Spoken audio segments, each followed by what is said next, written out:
Monseigneur Couture, votre feu et votre dynamisme ne cessent jamais de nous éblouir et de nous faire du bien. Merci.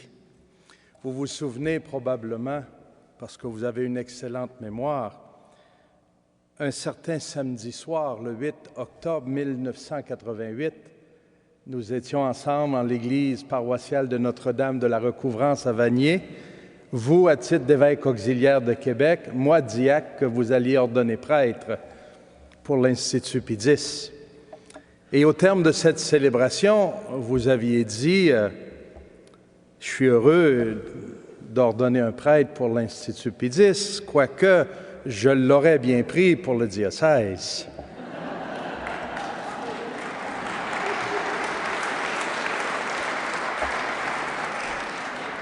Vous avez finalement eu raison. Chers frères et sœurs, j'aimerais qu'on parte ensemble cet après-midi, qu'on débute en écoutant quelques extraits d'un texte de la parole de Dieu. Des 2 premiers chapitres des Actes des Apôtres, c'est l'Église naissante qui est devant une grande tâche d'évangélisation. Quelques extraits, ce ne sera pas une lecture continue, mais je pense qu'il peut mettre le ton et les fondations de ce qu'on va regarder ensemble cet après-midi.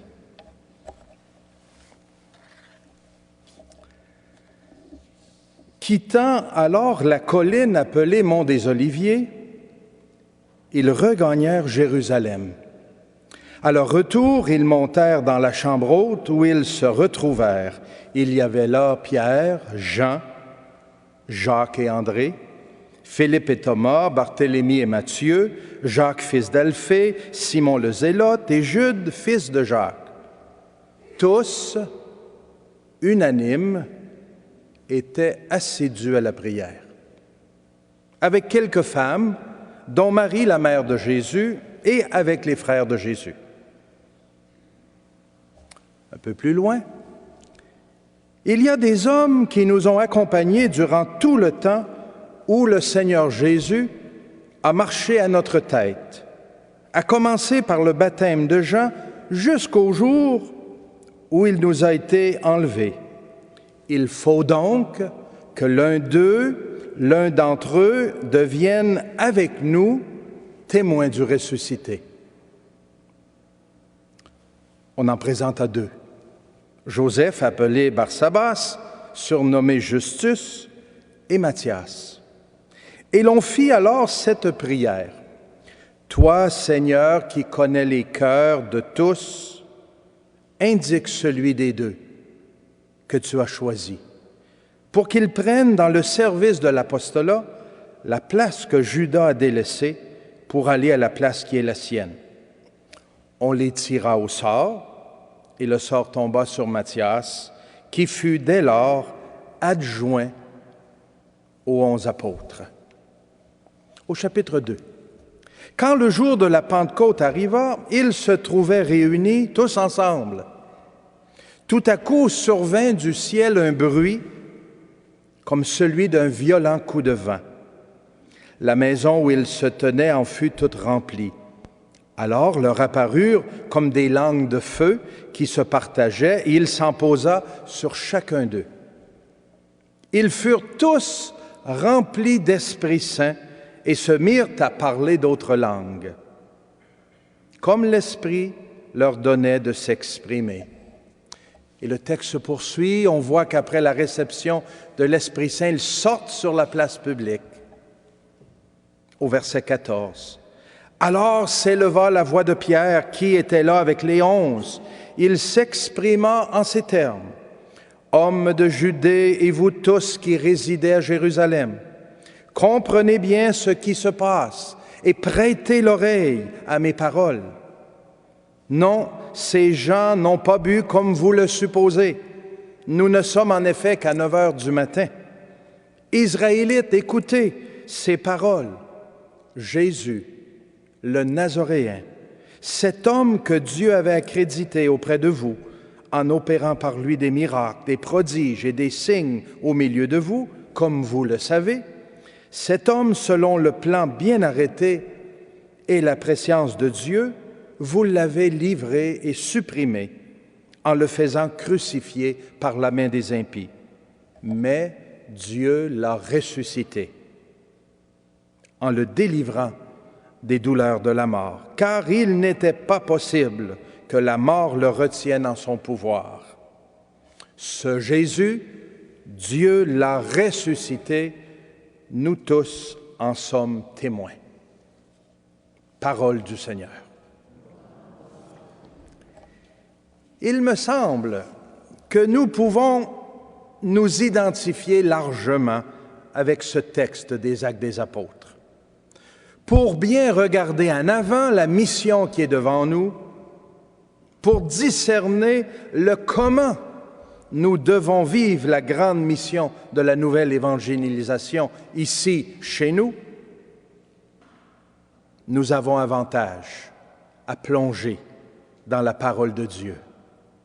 Source intarissable de lumière et d'inspiration, parole vivante et efficace de Dieu, révélation de son plan d'amour pour l'humanité. Les apôtres et les disciples venaient de vivre les années exceptionnelles de la vie publique de Jésus. Ils ont fait route avec lui, l'ont écouté, ont prié avec lui, ils l'ont regardé longuement, ils ont vécu en sa présence.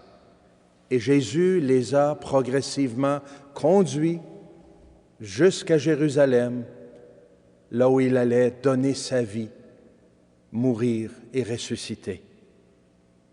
Après quelques apparitions et moments partagés avec le ressuscité, voilà qu'arrive le jour de l'Ascension, où Jésus est élevé aux cieux et retourne auprès du Père, mais pas sans avoir dit aux siens ces paroles. Allez donc de toutes les nations, faites des disciples, les baptisant au nom du Père et du Fils et du Saint-Esprit, leur apprenant à garder tout ce que je vous ai prescrit. Et moi, je suis avec vous tous les jours jusqu'à la fin des temps. Et les voilà, les apôtres, les disciples, pour la première fois, entre eux, seuls, entre guillemets, hommes et femmes, avec Marie. Maintenant, on fait quoi?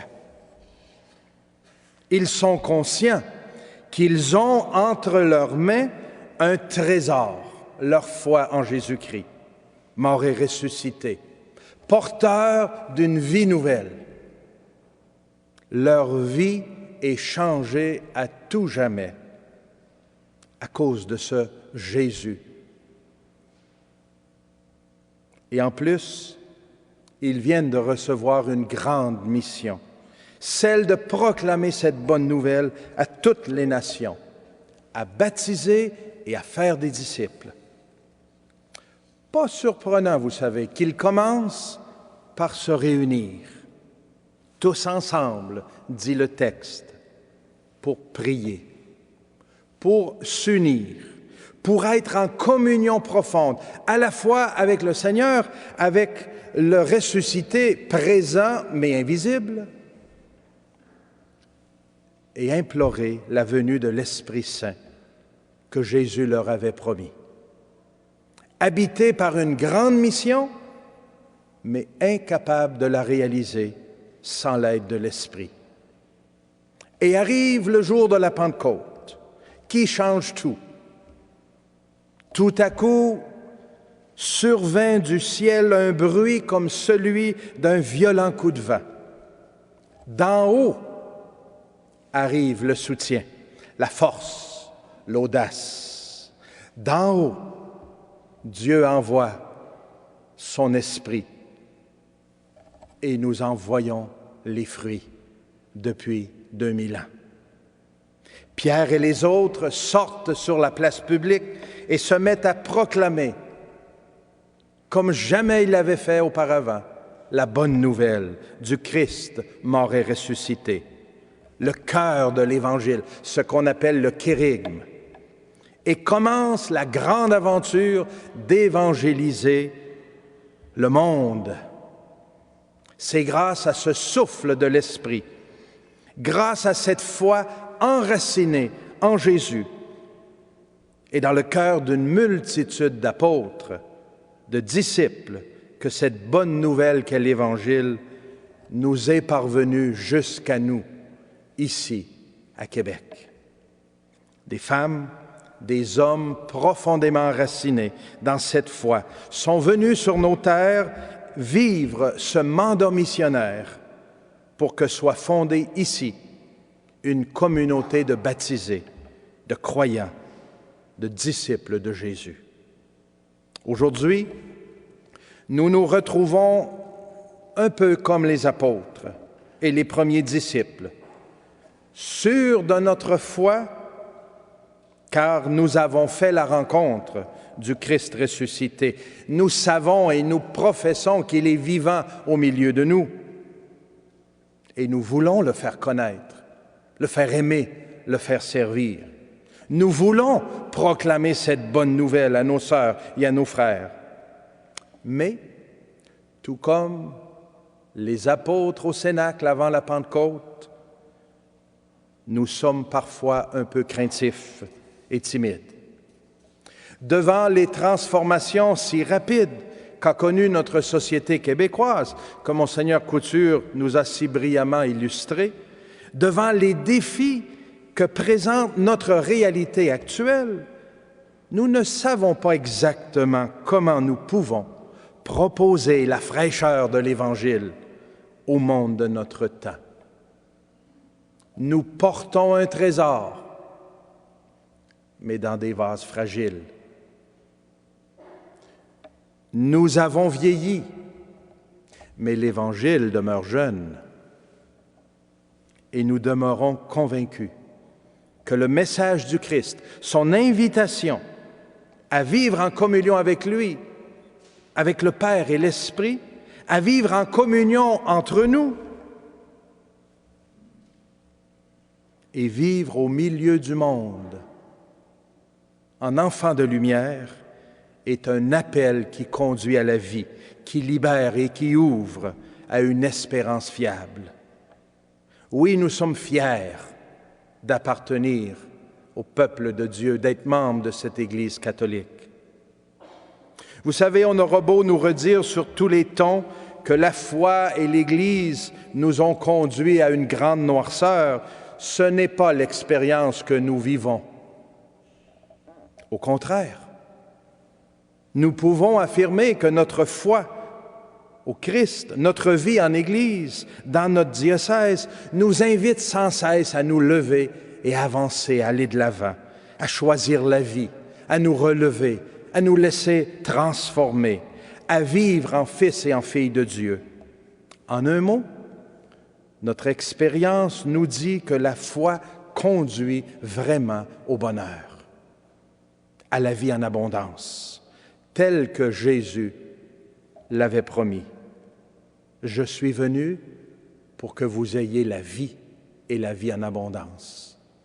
Nous en faisons l'expérience. Mais demeure cette question. Comment allons-nous communiquer cette bonne nouvelle? Comment allons-nous vivre cette nouvelle évangélisation? Je vous propose 4 pistes. Première, comme les premiers disciples, nous devrons continuer de puiser des forces et des forces neuves dans la prière. Tous, unanimes, étaient assidus à la prière. C'est assis aux pieds du Maître. C'est en nous nourrissant de sa parole, de l'Eucharistie, du pardon, que nous pourrons devenir encore davantage une communauté de croyants unis dans la foi et l'amour, une communauté disponible pour aller vivre et témoigner au cœur du monde de notre temps.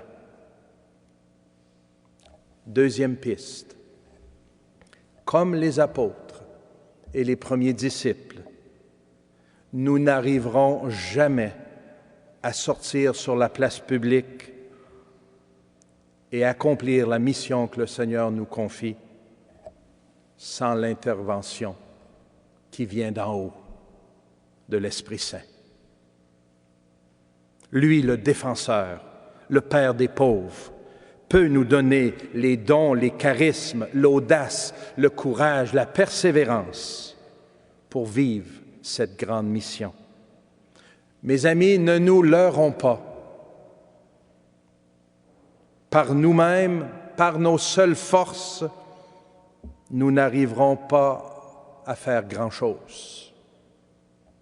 Et à grand-chose qui dure. Car les temps que nous vivons exigent que nous soyons héroïques, saints et saintes. Et cela est impossible sans la grâce du Saint-Esprit. Soyons assez humbles pour le reconnaître, mais surtout assez disponibles et accueillants pour que l'Esprit de Dieu nous guide et nous conduise là où il le voudra, pour la gloire de Dieu et le salut du monde. Donc, première piste, unis ensemble dans la prière au pied du Maître pour recevoir de Dieu les forces nécessaires. Deuxième piste, accueillir l'Esprit Saint qui lui seul peut nous envoyer à la mission. Troisième, je vous ai lu dans l'extrait des Actes des Apôtres la scène où les apôtres vont chercher de l'aide avant de partir pour la mission, pour compléter le collège des apôtres. Matthias se joint au groupe. Pierre affirme « Il faut donc que l'un d'entre eux devienne avec nous témoin du ressuscité. » Nous aussi, nous devrons inviter et former d'autres personnes pour qu'elles se joignent à nous, car la mission est trop grande, trop belle et trop urgente pour que nous la portions seuls.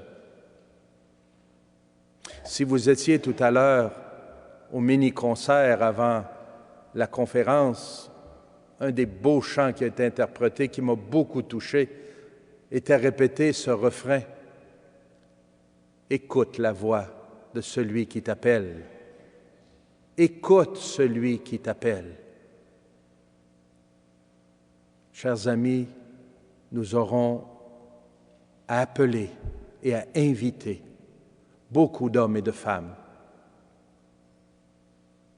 pour se joindre à nous pour cette grande mission. Nous aussi, nous devrons inviter et former d'autres personnes pour qu'elles se joignent à nous. Comment allons-nous relever le défi de la nouvelle évangélisation chez nous? En appelant et en formant des évangélisateurs, des évangélisatrices, des hommes et des femmes qui ont vécu cette rencontre avec le Christ qui change la vie,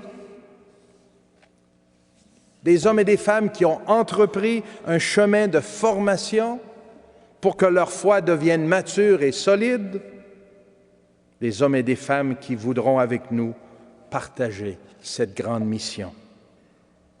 Ce matin, nous avons ajusté nos montres et nos horloges pour être à la bonne heure. Il est plus que temps que nous ajustions tous et toutes, que nous nous ajustions à l'heure que vit notre Église. Une heure qui exige que l'évangélisation soit au cœur de toutes nos décisions et de toutes nos actions pastorales, administratives et organisationnelles, dans nos paroisses, dans nos instituts de vie consacrés, dans nos groupes et dans nos mouvements. Si vos montres ne sont pas encore ajustées, voyez-y. Si on vous demande quelle heure est-il, n'hésitez pas à répondre. C'est l'heure d'évangéliser. Et nous avons besoin des forces vives de toute notre communauté diocésaine. C'est facile à dire, mais je vous l'assure, ce sera très exigeant de nous convertir à cette grande œuvre missionnaire, si nécessaire. Cette œuvre qui est devant nous, cet appel de l'Église, ne pourra pas compter que sur des gens qui en font un passe-temps, qui aiment donner un peu de leur temps. Ça prendra, comme au temps des apôtres et depuis les 2000 années de notre histoire, des femmes, des hommes qui vont donner toute leur vie pour devenir les apôtres des temps modernes. Et enfin, un quatrième point, une quatrième piste, et non la moindre, qui nous dit comment nous pouvons relever le défi de l'évangélisation chez nous. Comme Saint Pierre et les apôtres, nous devrons avoir l'audace de proclamer à nos frères et sœurs le cœur de notre foi, Jésus, le Christ, mort et ressuscité. Le Père Henri Roy, fondateur de la JOC au Canada et fondateur de l'Institut auquel j'appartiens, disait déjà dans les années 30 et 40, « Jésus n'est pas aimé parce qu'il n'est pas connu. À nous de le présenter, d'avoir l'audace et la fierté de proclamer cette bonne nouvelle. Nous n'avons pas à trouver des trucs, à inventer des discours novateurs. Nous sommes envoyés prêcher et vivre l'Évangile de Jésus-Christ.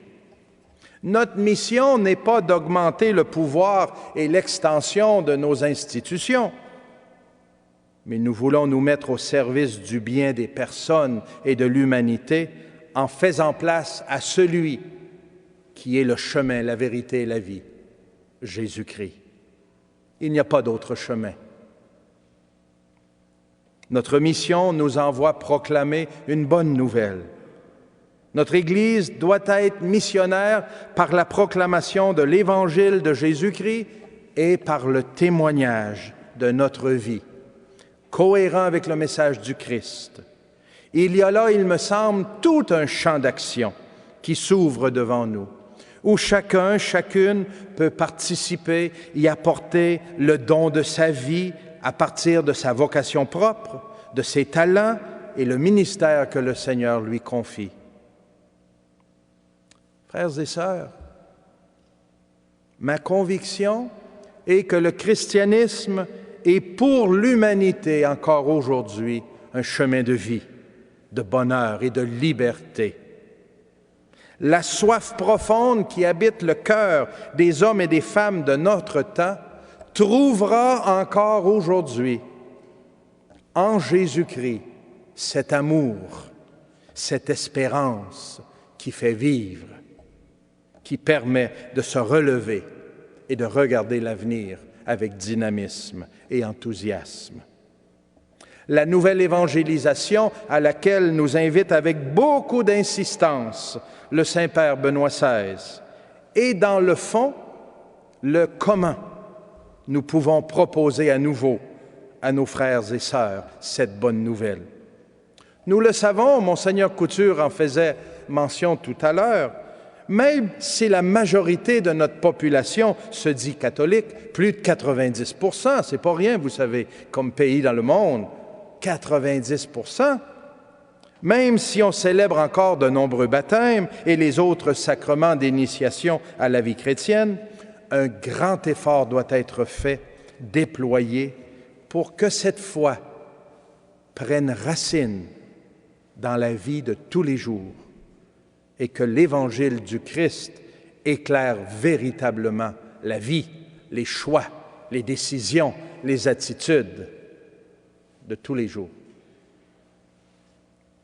Un de nos grands défis en Église est de trouver les moyens pour que les baptisés deviennent des disciples et pour que les disciples deviennent des apôtres. Avis aux intéressés, il y a de la place pour qu'on travaille ensemble.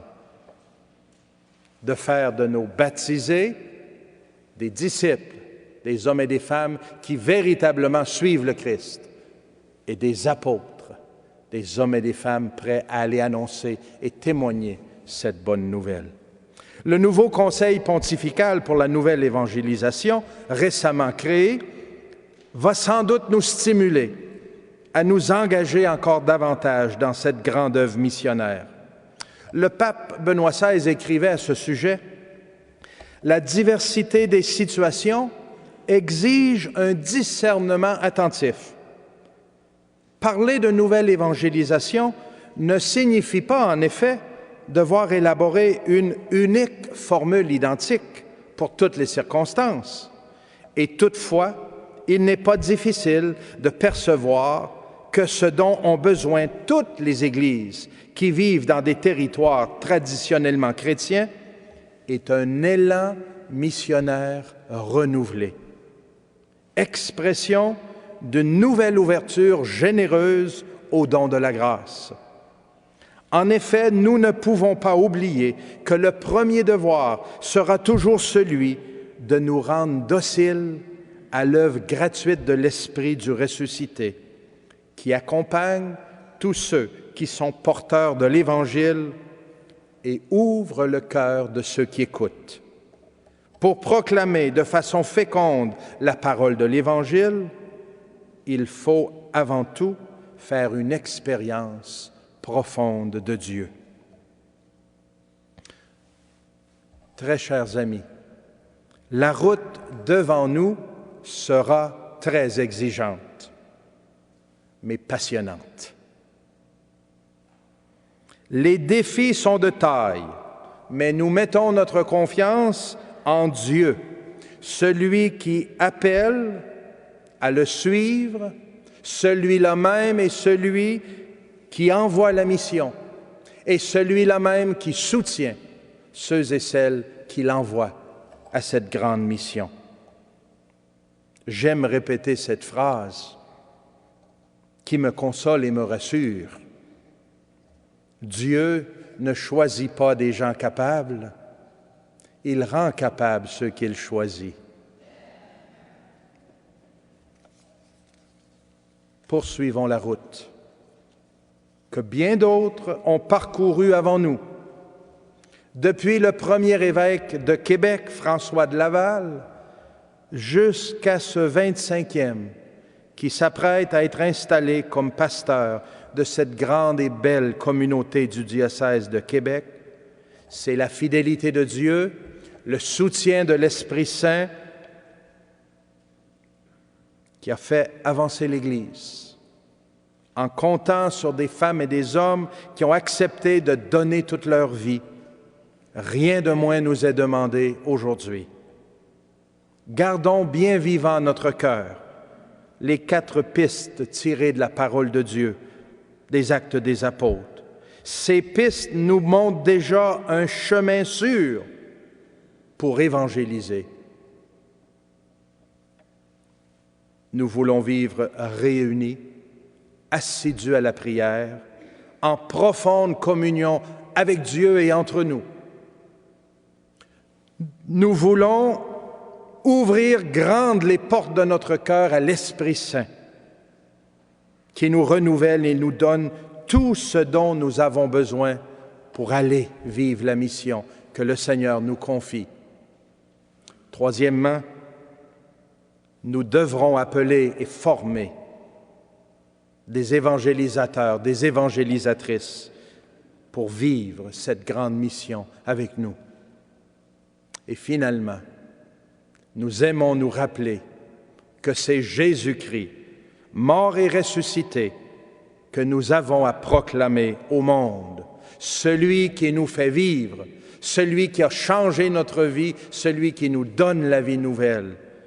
C'est la bonne nouvelle qu'est l'Évangile que nous voulons proclamer par la parole et par le témoignage. Quelle belle mission à poursuivre. Quelle heure est-il? Quelle heure est-il? C'est l'heure d'évangéliser. Merci.